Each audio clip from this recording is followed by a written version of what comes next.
समृद्धि संतं प्रणतोऽस्मि एकोऽहं श्यामविति भूतो मेको यो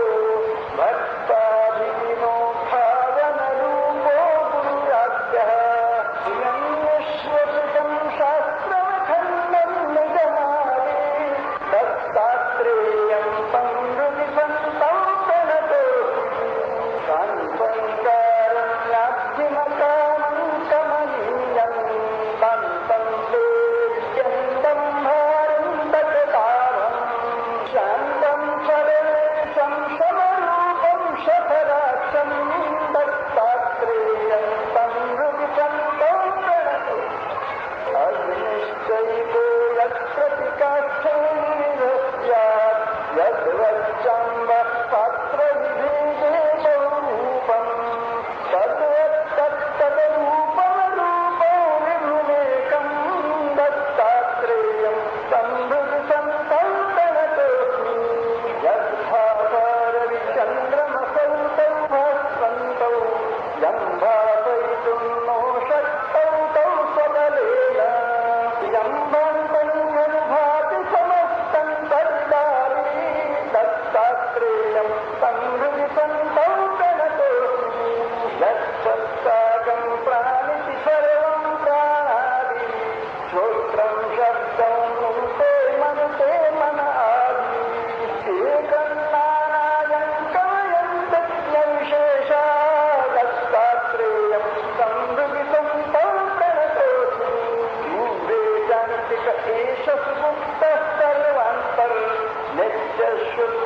नित्यशुद्धसाक्ष्यगुणोऽपि गुणमेति भक्तेच्छा परिपूर्णमयो धर्माशी दत्तात्रेयं समृद्धि संतं प्रणतोऽस्मि दृष्ट्वा लोकान् शोकनिमग्नान् शरणार्तो बद्ध्वा सेतुं ज्ञानमयं यश्चिरजीवी निन्ने नन्दं नतसन्नाट्टां त्यक्त्वस्त्रो दत्तात्रेयं समृद्धि संतं प्रणतोऽस्मि निस्त्रैगुण्यः संस्कृतिभण्डो निस्सङ्गो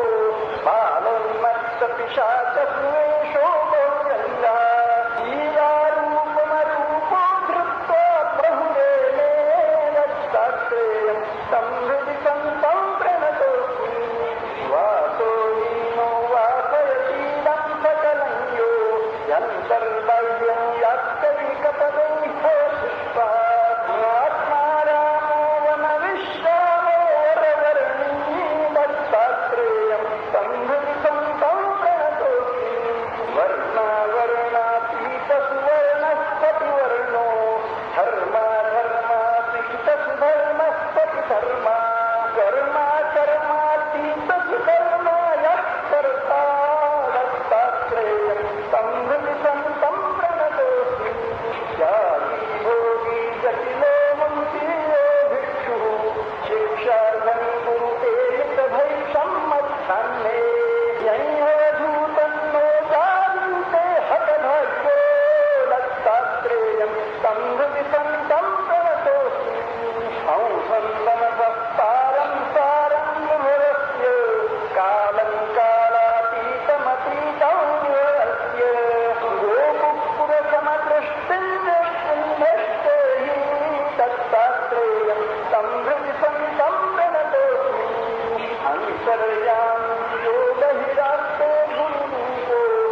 લોકો, તમારો ભાવ જોઈ અહીં મારે બે શબ્દો બોલવા પડે છે.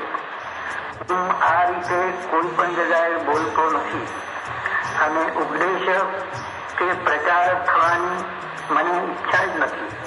અને સાચો સંત કદી નકામી બકબક કરી ઉપદેશ આપવાના હેતુથી બોલતો નથી.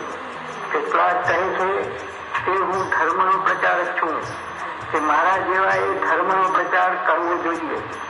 પણ ધર્મનો કે સત્યનો પ્રચાર એ શબ્દ પ્રયોગ હું સમજી શકતો નથી. સૂર્યના પ્રકાશનો અવરોધ કે કોઈ બીજો પ્રચાર શું કરી શકે? એનો પ્રચાર એ પ્રકાશ પોતે જ કરી દે છે અથવા સ્વયં થાય છે એવું કહીએ તો એ જ બરાબર છે. આપણે તો એ પ્રકાશનો લાભ લઈ પોતાની જાતને કૃતાર્થ કરવાની રહી. તેમજ સત્ય, ધર્મ કે જ્ઞાનનો પ્રચાર એ સમજ ભ્રાંતિ ભરેલી છે. ધર્મ કે સત્યનો આચાર કે પાલન એ જ સાચી વાત છે. અને એ આચાર એ સાચો ને સચોટ પ્રચાર કે ઉપદેશ છે. પ્રચાર પ્રોપેગન્ડા તો અસત્યનો જ હોઈ શકે, કેમ કે એ પાંગું છે. તે પોતાની જાતે આગળ ધપવા અશક્તિમાન છે. સત્ય કે પ્રકાશ તો લોખંડી દિવાલો ભેદીને આગળ ધપી જાય છે. અને ઉપદેશ કરવો જ હોય તો પણ વાણી એક જ જાતની થોડી જ છે. પરા, પશ્ચંતી, મધ્યમાં, વૈખરી એમ ચતુર્વિધ વાણીના પ્રકાશમાં વૈખરી એ તો કનિષ્ઠ વાણી છે. ગૂઢ બોધ તો ઉત્તરોત્તર સૂક્ષ્મ વાણી દ્વારા થાય છે. સાચા સંતનું મૌન, સંકલ્પ, સ્વાભાવિક ઉઠવું બેસવું, બોલવું વગેરે સર્વ ઉપદેશમય હોય છે. અર્થાત એનું આચરણ એ સાચો ઉપદેશ છે. ગુરુસ્તુ મૌનમ વ્યાખ્યાનમ શિષ્યાસ્ત છિન્ન સંશયા. એ મૌનમાંથી જે મળે છે તે એમાં બોલવાથી મળતું નથી.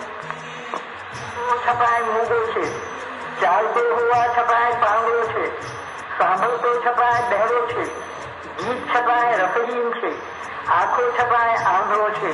કારણ કે એની એ કર્મેન્દ્રિયો અને જ્ઞાનેન્દ્રિયોના કર્મોમાં એને આસક્તિ નથી. એ ઇન્દ્રિયો વિષયાકાર રહેવાને બદલે બ્રહ્માકાર બનેલી હોય છે અને તેથી માયાજનિક વિષયો તરફ એનું મન જતું જ નથી. જ્યાં સુધી જીવને જીવ ભાવ છે ત્યાં સુધી જગત છે, અને જ્યાં સુધી જગત છે ત્યાં સુધી માયા છે, વિષયો છે, સુખ દુઃખ છે અને બધું જ છે. જીવ ભાવના લોક સાથે એ બધાનો લોક થઈ જાય છે અને આત્મભાવ ભાવી એ આત્મદર્શી સંત દ્વૈતમાંથી અદ્વૈતમાં સત્તા સાગર ન્યાય સમાઈ જાય છે.